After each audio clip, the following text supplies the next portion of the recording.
once again we are back on Boond Soch ki Tea Talk Train of Thought with a series of an episode with Mr. Baljeet Gujral, India's first adventure lifestyle company, Enfield rider, and he is also and founder of an bucket list in the space of an adventure.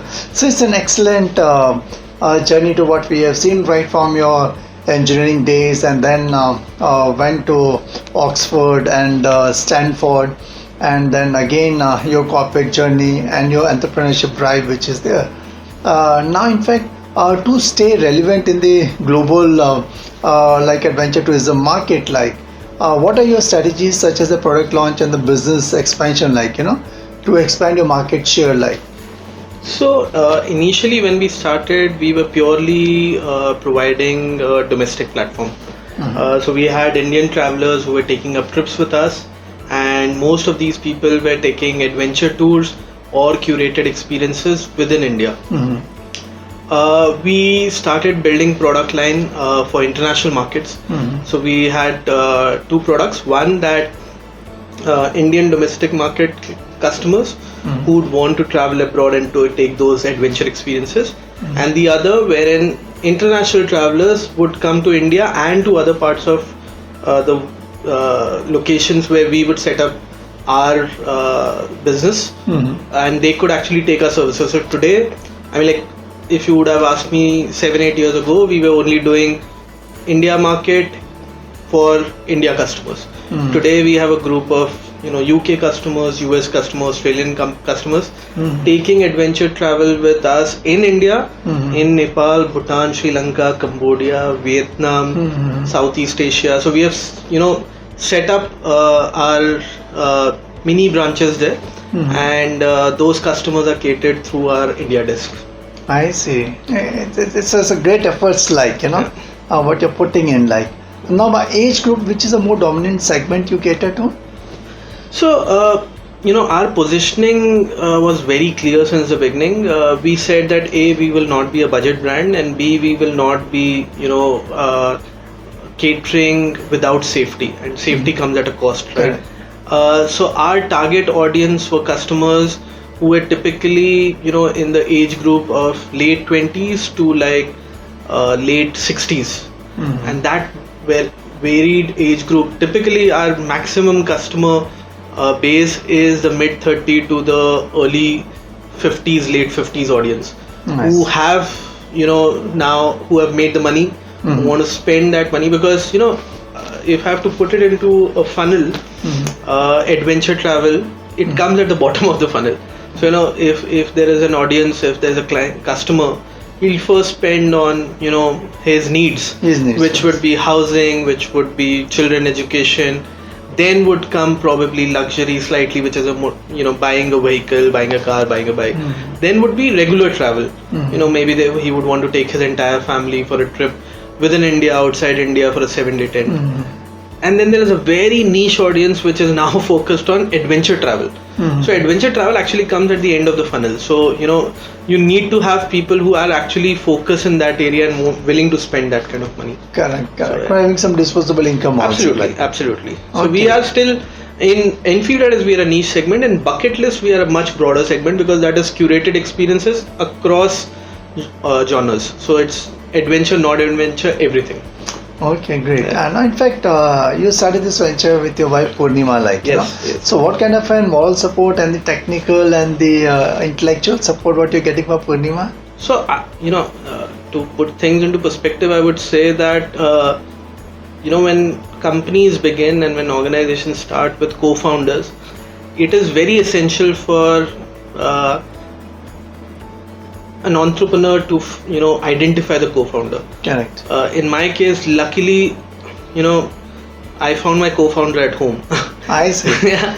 And we have a very different kind of skill set that we bring to the platform. So I handle purely business development, sales, strategy, and Purnima handles client experiences, engagements, products and processes.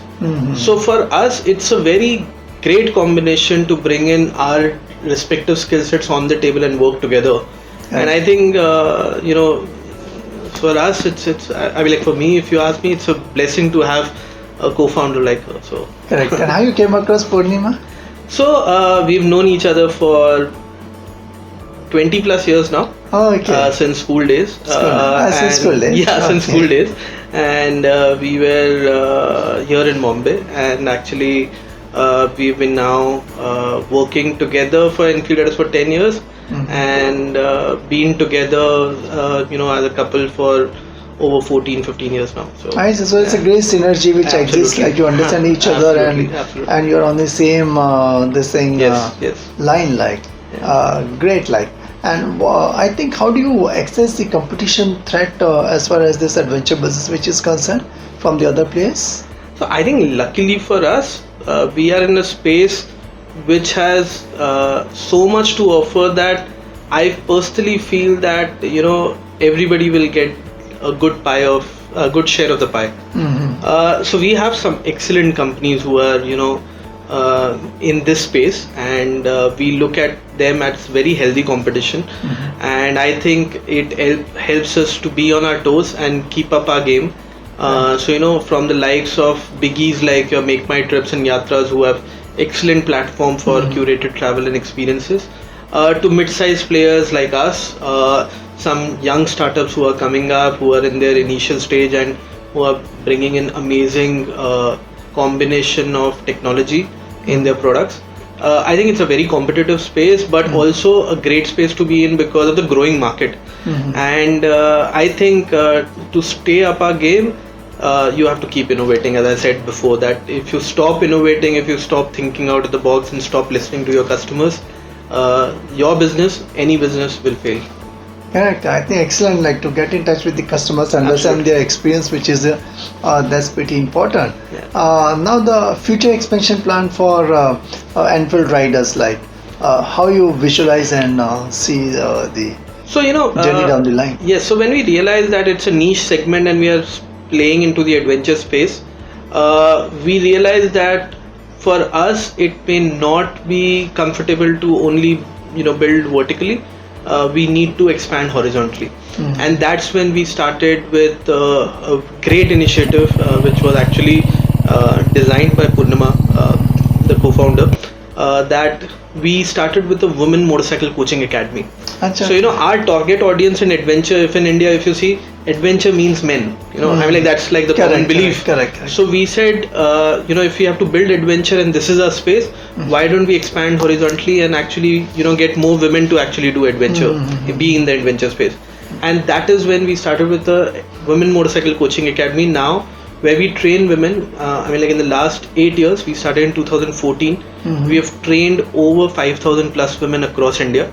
And they take motorcycle tours with us now. So I see. Great. So that's how we have kept expanding our verticals.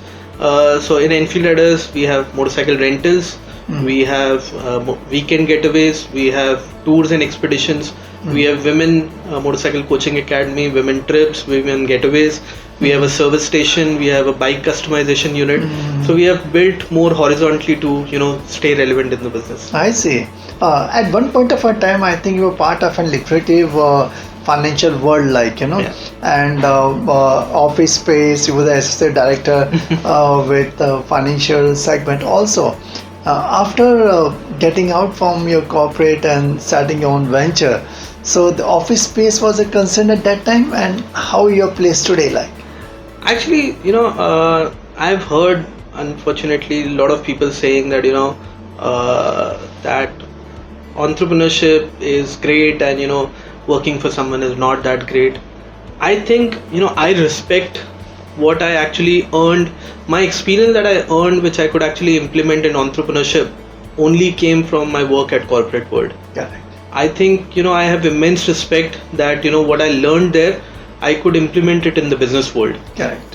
So initially I remember when I walked up to my dad and I said this is what I'm going to do, and he said, I'm like, really, you have got your degrees, worked as a white collar job, associate director, AC cabin, and now you want to start a garage Yes. and get your hands dirty with grease? And I was like, yeah, that's what I want. And I think when you're so passionate about something, you don't look at what you will be missing on. You only Nice. focus upon what you will be building upon. Correct. And I think that comes naturally to people when they are looking to start their journey in entrepreneurship.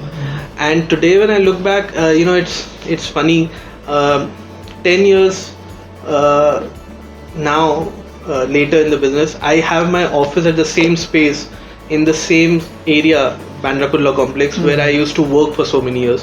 So Nice. today I can afford to have an office for Enfield riders there, and from my window I can actually look at the various banks that I've worked at. Ah. So it's a long journey. It's a struggle. Correct. But if you visualize and if you have the vision, and if God is kind, and if you put in all your hard work, I think you will be able to reach where you want to. Oh, I see. So great learning, great insights for ttalk audience. I think listening to the conversation of Mr. Baljeet Gujral, who initiated with India's first adventure lifestyle company, Enfield rider, given up his lucrative white-collar job and got into an Enfield rider as a passion, and in fact, at one point of time, he was working in a corporate in that particular space, and today he is having his office in that particular space where he could see his the banks which are around.